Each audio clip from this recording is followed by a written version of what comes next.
மனிதன் மகத்தானவன் என்று உரத்து முழங்கிய உலகம் போற்றும் உன்னத எழுத்தாளன் மாக்சிம் கார்கியின் 85வது நினைவு தினம் என்று. அலெக்சி மாக்சிமோவிச் பெஷ்கோ என்கிற இயற்பெயரும் அலோஷா என்கிற செல்லப்பெயரும் கொண்ட மாக்சிம் கார்கி தன்னுடைய 5 வயதில் தந்தையை இழந்தார். 11 வயதில் தாயை இழந்தார். அவருடைய பாட்டி அகுலினாவின் ஆதரவில்தான் அவர் தன்னுடைய பாலிய காலத்தை கழித்தார். பசி, பட்டினி, வறுமை இவைகளுக்கிடையில் மிகச்சிறிய வயதிலேயே குழந்தை தொழிலாளியாக எப்படியாவது சம்பாத்தியம் செய்ய வேண்டும் என்கிற ஒரு நிர்பந்தத்தோடு அவர் வாழ்க்கையை தொடங்கினார் என்று சொல்ல வேண்டும். பசியாயிருந்த நேரங்களில் அவருடைய பாட்டி அகுலினா அவருக்கு ஏராளமான கதைகளை சொல்லிக் கொண்டிருந்தார். அந்த கதைகள் எல்லாம் தான் பின்னால் கார்கியை ஒரு எழுத்தாளராக மாற்றியதற்கான விதை என்று கூட சொல்ல முடியும். 8 வயதில் பணம் சம்பாதிப்பதற்காக சிறிய பறவைகளை பிடித்து விற்பனை செய்கிற ஒரு சிறுவனாக தன்னுடைய வாழ்க்கையை தொடங்கினார். அதில் தொடங்கப்பட்ட அவருடைய வேலை என்பது ஏராளமான வேலைகளை அவர் பார்க்கும்படி நேர்ந்தது. அவர் பார்க்காத வேலைகளே இல்லை என்று சொல்ல முடியும். அந்த அளவிற்கு எல்லா வேலைகளையும் பார்த்தது மட்டுமல்ல, அப்படி வேலைகளை பார்ப்பதற்காக அவர் ருஷ்யா முழுவதும் 5 முறை வெறும் கால்களால் நடந்து திரிந்தவர் என்று சொல்கிறார்கள். அவருக்கான அனுபவங்கள், ஏராளமான அனுபவங்களை அவர் சேகரித்துக் கொண்டிருந்தார். எப்போதும் ஒரு குறிப்பேட்டை கையில் வைத்துக் கொண்டு பார்க்கிற விஷயங்களை எல்லாம் அதில் குறிப்புகளாக எடுத்துக் கொண்டிருந்தார் என்பதும், அவரே சொன்ன மாதிரி நான் பயின்ற பல்கலைக்கழகம் என்கிற அந்த புத்தகத்தில் தான் எப்படி ஒரு எழுத்தாளராக மாறினோம் என்பதை அவர் அதில் விவரித்திருப்பார். ஒவ்வொரு வேலையிலும் நிரந்தரமாக அவரால் நீடித்து இருக்க முடியாத ஒரு நிலைமை, குடும்ப வறுமை காரணமாகவும் அவருடைய துடுக்குத்தனமான குணாதிசயம் காரணமாகவும் பள்ளி செல்ல முடியாத நிலைமை. அப்படி ஒரு பயணக்கப்பலில், டோப்ரி என்கிற ஒரு பயணக்கப்பலில் சுமை தூக்கும் பையனாக அவர் வேலைக்கு சேர்ந்து அங்கிருந்த சமையல்காரரான மிகையில் அகிமோவிச் என்கிற ஒரு சமையல்காரர் மூலம்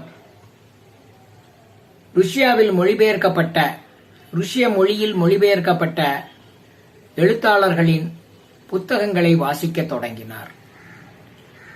அந்த வாசிப்பு ஹென்றி ஃபீல்டிங், டூமாஸ், டிக்கன்ஸ் என்று தொடங்கி ருஷ்ய எழுத்தாளர்கள் கோகோல், லெர்மன்தேவ், தாஸ்தாவஸ்கி, டால்ஸ்டாய், துர்கனேவ், செக்காவ் என்று தொடர்ந்து வாசிப்பு என்று அவருடைய வாழ்க்கை முழுவதும் அது தொடர்ந்தது என்று சொல்ல வேண்டும்.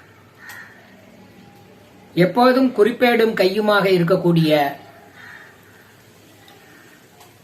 மாக்சிம் கார்கி முதலில் அவர் கார்கி என்கிற புனை பெயரை சூட்டிக்கொண்டு அவர் எழுதிய முதல் கதை மகர் சூத்ரா என்கிற முதல் கதை 1892 ஆண்டு காகசஸில் இருந்து வெளிவந்த ஷாவ்காஸ் என்கிற ஒரு தினசரி பத்திரிகையில் வெளிவந்தது. பெரும்பாலான எழுத்தாளர்களைப் போலவே அவரும் கவிதை தான் எழுதத் தொடங்கினார். அவர் எழுதிய கவிதைகளை கொண்டு அப்போது பிரபலமாக இருந்த கொரலோன்கோ கண் தெரியாத இசைஞன் என்கிற புகழ்பெற்ற நூலை எழுதிய ருஷ்யா முழுவதும் பேசப்பட்ட இலக்கியவாதியான கொரலோன்காவை சென்று சந்திக்கிறார்.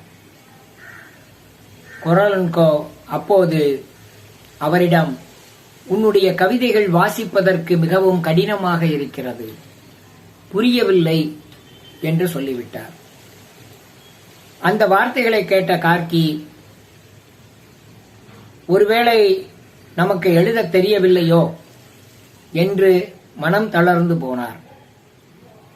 ஆனால் அதற்கு பிறகு 2 வருடங்கள் கழித்து அதே கொரலோன்கோ கார்கியை சந்தித்த போது, இப்போது என்ன எழுதி கொண்டிருக்கிறீர்கள் என்று கேட்கிறார்.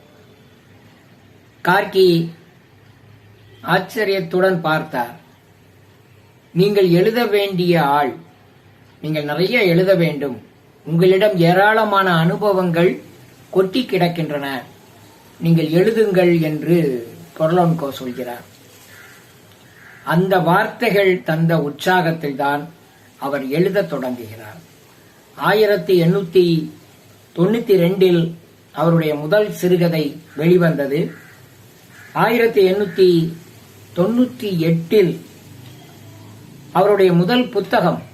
ஏராளமான பத்திரிகைகளுக்கு கட்டுரைகளையும் கதைகளையும் எழுதுகிறார். குறிப்பாக அவருடைய கதைகளுக்கும் கட்டுரைகளுக்கும் ருஷ்யா முழுவதும் ஒரு பேராதரவு கிடைக்கிறது. அதற்கு என்ன காரணம் என்றால், ருஷ்யாவில் அதுவரை வந்த இலக்கியங்களில் இருந்தும் எழுத்துகளில் இருந்தும் கதை நாவல்களில் இருந்தும் கார்கி தனித்து வேறுபட்டு நின்றார். கார்கி அடித்தட்டு மக்களினுடைய, பாட்டாளி வர்க்கத்தினுடைய, விளிம்பு நிலை மக்களினுடைய அவலத்தை எழுதியிருக்கிறார். அவர்களுடைய வாழ்நிலையை படம் பிடித்து காட்டியிருக்கிறார். இது ஒரு புதிய அலையை ஏற்படுத்தியது என்று சொல்லலாம். ருஷ்யா முழுவதும் ஒரு புதிய அலையை ஏற்படுத்தியது. 1898 வெளியான அவருடைய முதல் புத்தகம் எஸ்ஸேஸ் அண்ட் ஸ்டோரிஸ் என்று சொல்லக்கூடிய கட்டுரைகளும் கதைகளும் என்கிற அந்த புத்தகம் உடனடியாக புகழ்பெற்ற புத்தகமாக மாறுகிறது. அவர் எழுத்திற்கான சம்பளம் கிடைக்கிறது. அதுவரை எந்த வேலை கிடைத்தாலும் செய்து கொண்டே இருந்த கார்கி அந்த 30 ரூபாய் சன்மானத்தை பெற்றவுடன் தன்னை ஒரு எழுத்தாளராக உணர்கிறார். 1899 அவருடைய முதல் நாவலான ஃபோமோகோர்டியோ என்கிற முதல் நாவல் வெளியாகிறது. 1902 ஆண்டு முதல் நாடகமான த லோயர் டெப்த் என்கிற நாடக நூல் வெளியாகிறது. அந்த ஆண்டுதான் அவர் லெனினை சந்திக்கிறார். லெனினுடனான அவருடைய நட்பும் உறவும் அவரை புதிய வழிகளில் புதிய கோட்பாடுகளை உருவாக்குவதற்கான திசை வழியில் கொண்டு செலுத்துகிறது. அதற்கு முன்பாகவே அவருடைய 20 வயதுகளிலேயே அவர் அங்கே இருந்த புரட்சிகர குழுக்களுடன் தொடர்பு கொண்டிருந்தார். நேரடியான அரசியல் நடவடிக்கைகளிலும் கூட ஈடுபட்டிருந்தார். அதனால் ஜார் அரசாங்கத்தினால் கண்காணிக்கப்படுகிறவராகவும் அவர் இருந்தார். அப்படி இருந்தபோதுதான் 1905 நடந்த அந்த புரட்சி தோல்வியடைந்த அந்த புரட்சியின் விளைவாக அவர் நாட்டை விட்டு வெளியேறுகிறார். 1902 வெளியேறுகிற 1905 வெளியேறுகிற கார்கி அமெரிக்காவில் இருந்து கொண்டு அவருடைய உலக புகழ்பெற்ற நாவலான இன்று வரை 200க்கும் மேற்பட்ட பதிப்புகளை கண்ட நாவலான ஏராளமான உலக மொழிகளில் மொழிபெயர்க்கப்பட்ட நாவலான தாயை எழுதுகிறார். தாய் நாவல் உலகம் முழுவதும் இருக்கக்கூடிய சமூக அக்கறையும் கம்யூனிச சிந்தனையும் இடதுசாரி பார்வையும் கொண்ட இளைஞர்கள் அத்தனை பேரையும் எப்போதும் ஈர்த்து கொண்டே இருக்கக்கூடிய ஒரு நாவல். என்னுடைய இளமை காலத்தில் கல்லூரி முடித்த சமயத்தில் நான் முதலில் படித்த நாவல் கார்கியினுடைய தாய்தான். அந்த தாய் நாவலை படித்த பிறகுதான் எனக்கு இடதுசாரி இயக்கத்தின் மீது ஒரு மிகப்பெரிய ஈர்ப்பு வந்தது என்று சொல்லலாம். அப்படிப்பட்ட அந்த தாய் நாவலை அமெரிக்காவில் இருக்கும்போதுதான் அவர் எழுதி வெளியிடுகிறார். இந்த அமெரிக்காவில் இருந்து கொண்டே அவர் போல்ஸ்விக் கட்சிக்காக நிதி திரட்டுகிறார். அங்கே நடக்கிற போராட்டங்களுக்காக நிதி திரட்டுகிற வேலையையும் அவர் செய்கிறார். இப்படி கார்கியினுடைய இளமை காலம் தொடங்கியே அவர் ஒரு இடதுசாரியாகவே ஒரு கம்யூனிஸ்டாகவே தன்னை நிலைநிறுத்தி கொண்டவர். அந்த வழியிலேயே அவர் செல்வது என்று முடிவு செய்து கொண்டவர். அதற்கு இடையில் டால்ஸ்டாயுடன் தொடர்பு ஏற்படுகிறது. செக்காவை சென்று சந்திக்கிறார். வெளிநாடுகளில் இருக்கக்கூடிய எழுத்தாளர்களுடன் அவருக்கு ஒரு தொடர்பு ஏற்படுகிறது. இவையெல்லாம் தொடர்ச்சியாக இருந்தாலும் தன்னுடைய பாதையில் இருந்து ருஷ்ய மக்களினுடைய அடித்தட்டு மக்களினுடைய குறிப்பாக பாட்டாளி வர்க்கத்தினுடைய நிலையை மேம்படுத்துவதற்கு என்ன செய்ய வேண்டுமோ அதை செய்வதற்கான அத்துணை வழிகளையும் இலக்கிய படைப்புகளில் வெளிப்படுத்தினார். அவருடைய 1906 வெளிவந்த தாய் நாவலை படித்துவிட்டுதான் லெனின் ஒரு கருத்து வெகுமக்களை சென்றடைந்து அவர்களை ஈர்க்கும் போது அது பௌதீக சக்தியாக மாறும் என்று சொல்கிறார். ஏனென்றால் தாய் நாவலை படித்த பிறகு ருஷ்யாவினுடைய புரட்சிகர இயக்கத்திற்கு ஒரு மிகப்பெரிய ஊக்க சக்தி கிடைத்தது போல் இருக்கிறது. அதனால் அவர்கள் எல்லோருமே தாய் நாவலை மீண்டும் மீண்டும் படிக்கிறார்கள். தொழிலாளர்கள், விவசாயிகள் அனைவருமே படிக்கிறார்கள். அப்படி என்ன அந்த தாய் நாவலில் இருக்கக்கூடிய மிக சிறப்பான அம்சம் என்று சொன்னால், தாய் நாவல் ஒரு சாதாரண பாட்டாளி வர்க்கம் எப்படி புரட்சிகர உணர்வை சென்று அடைந்து ஒரு சமூக மாற்றத்தை நோக்கி செல்கிறது என்று அதை மிக அற்புதமாக கலாபூர்வமாக விவரித்திருப்பார். அதில் வரக்கூடிய பாவல் ஸ்லோவ், அவருடைய தாய், பாவலும் அந்த தாயும் தான் அந்த நாவலினுடைய மிக முக்கியமான கதாபாத்திரங்கள். ஏதும் அறியாத, அரசியல் என்றால் என்னவென்றே தெரியாத, ஏதும் அறியாத அந்த தாய் எப்படி பாவலின் மூலமாக பாட்டாளிகளினுடைய வாழ்நிலைமையை, கம்யூனிஸ்டுகளினுடைய வாழ்க்கை முறையை, அவர்களுடைய போராட்ட வடிவங்களை தெரிந்து கொண்டு அதில் தன்னை ஈடுபடுத்தி அவரே ஒரு போராளியாக மாறுகிறார்.